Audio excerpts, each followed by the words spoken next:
I'm Peter Burris, and welcome to theCUBE.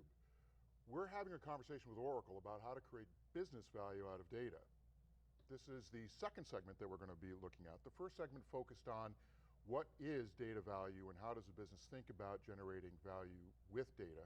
This section is going to focus more on, and what path do you follow, what journey do you take to actually achieve the outcomes that you want using data to generate overall better business, working with customers, with operations, whatever else it might be.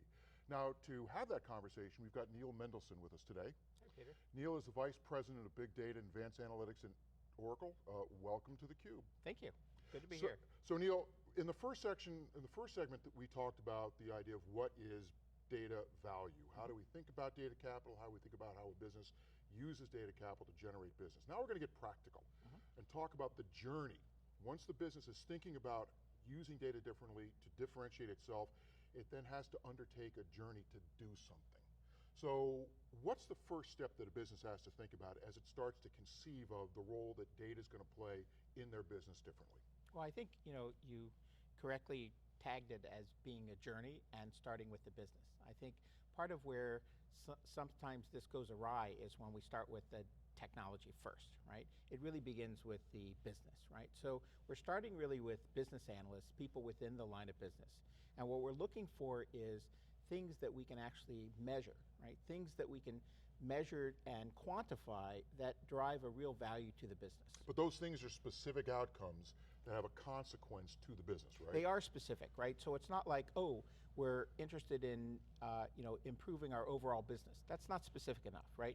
You can't give a data scientist the charter to go build an algorithm for improving the overall business, right? It's got to be much more specific. So let's say we're going to pick something like churn, right? And even down to churn to a particular segment, right? So you want a specific measurable outcome, and then you want to be able to understand which executive in the business actually owns that outcome. Because if you can't find the executive that owns the outcome, then it may never really matter, right? Now that's all the business analyst's job, is to try to make sure that the question's being framed properly and that the right people are participating in the process of answering that question. Have I got that right? Correct, and that the outcome that you hope to achieve is material enough to make a difference in the business, and that the key executive that's responsible for that cares and knows about the endeavor that you're embarking upon. So a material outcome that's not so abstract like the business, but also not so pedantic as change the air filter on time, that is then has clear measures associated with it where you can test whether or not you have achieved the outcome, and an executive identified that ultimately has responsibility for improving those metrics in the business. Exactly. Okay, and what's the next step? So the next step on the journey is to look at how you can pull together the data necessary to begin to answer that question. So that brings in the data engineer, we used to call them data wranglers, and you're beginning to look at what kind of data, right, can I obtain from the inside of the business or outside that is material to answering that question. Now sometimes what happens is that you end up finding out that we're not capturing that key information.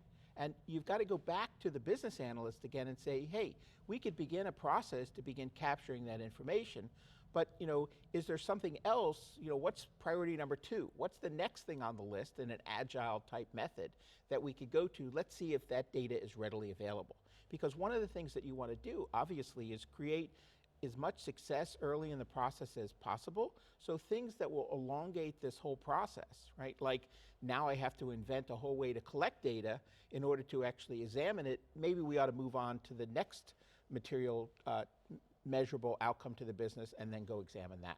So we're really trying to develop habits here, and habits don't form if the process of getting even started is just too difficult and there is no success. So identify the outcome, but then the data engineer is responsible for what's the data and can we economically gather it and acquire it. Right, and not just economically gather it, but can we legally, right, gather it? Because just because we have it doesn't necessarily mean that the intended use that we look to put forward is one that either would pass regulatory control or policy of the company. So that's important as well. You don't want to get too far down the line only to find out that what you're pursuing is something that your company is not comfortable yet doing, even if there's an adjacent company that's doing exactly the same thing. Right, so we've got the outcome, we've got the measures, we've got the executive support.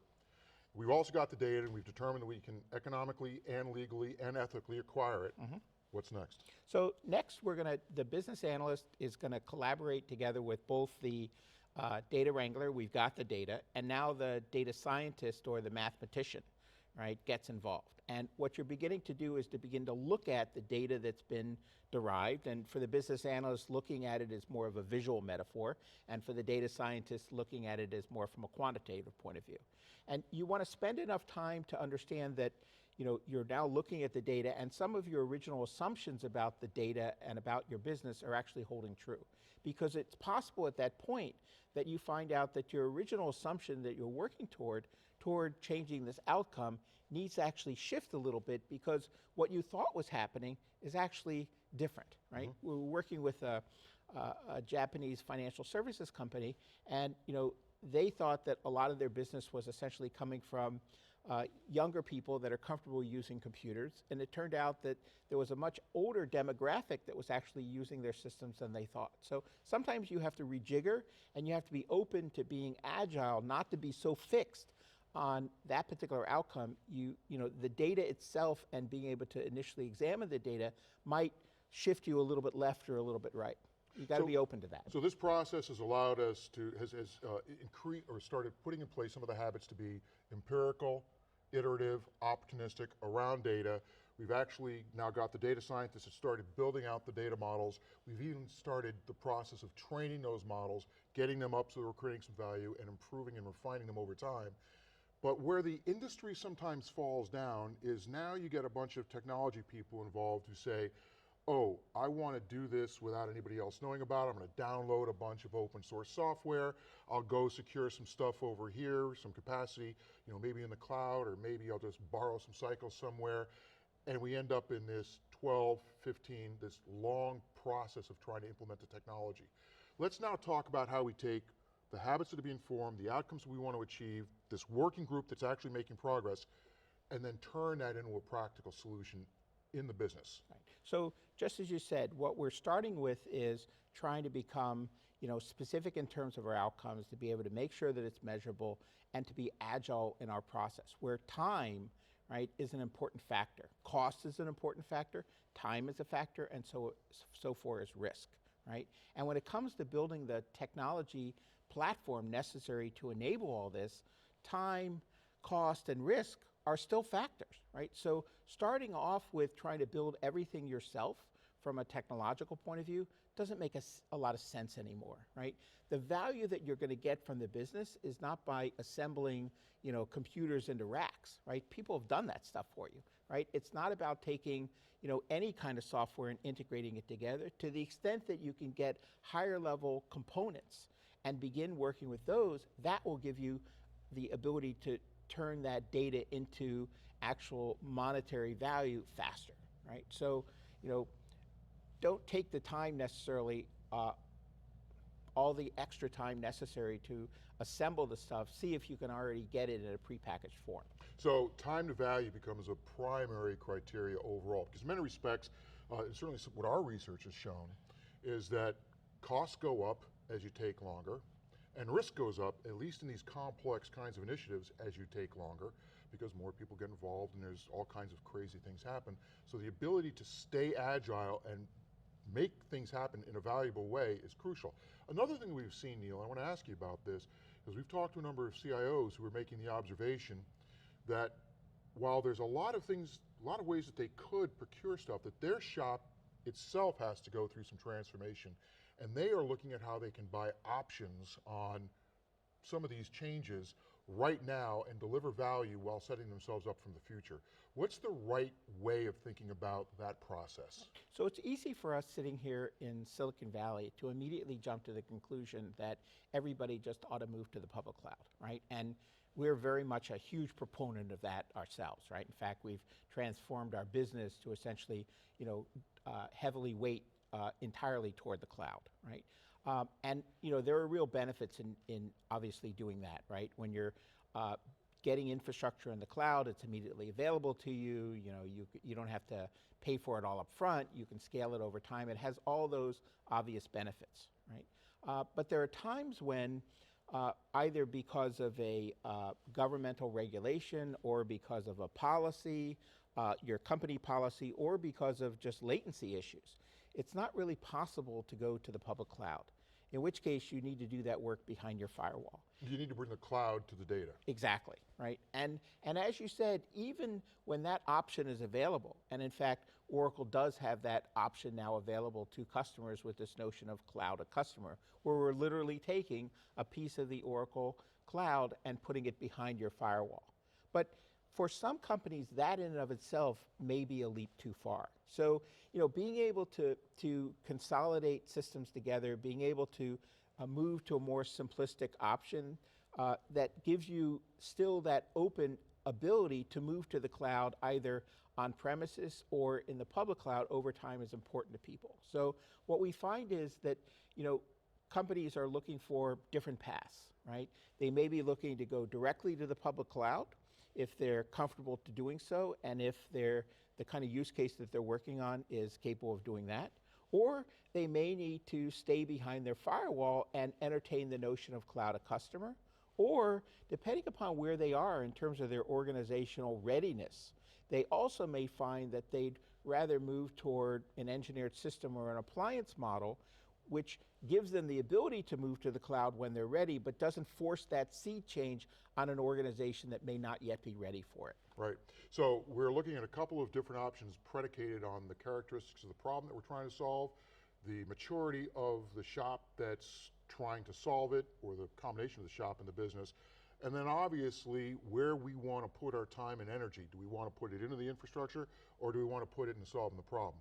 And increasingly people want to solve the problem. Well, in the end, that's what we're expected to do as a business. And that's some of the key differences or shifts that's happening in the IT or technology segment. Today, we have to be focused from a technologist point of view and understand how we can help the business solve the problem. And technology is a means to that end, not a thing unto itself. So Neil, as you think from your perspective in big data and analytics, as you think about what the world's going to look like differently in 3 years, what is the one or two things that you would focus your attention on if you were a CIO and about to undertake this journey of finding new and better ways of turning data into value within the business? I think we mentioned a few, right? One, we want to make sure that we're driving it from a business perspective. We want to make sure that we have tangible outcomes that we've identified. We want to make sure that the data is more readily available for those use cases that we want to pursue. And we want to make sure that that the infrastructure that we put into play is appropriate not only from a regulatory and policy point of view, but is a good fit for where the organization happens to be at that time. And right? Doesn't cut us off from future options. Exactly, it's important not to be able to invest in something that will become a dead end. Right. And we're really working hard to ensure that at whatever place the customers are at in this journey, right, that we can onboard them, right, in a place that they're comfortable with, but still allow them to move through the different stages as they see fit. Right.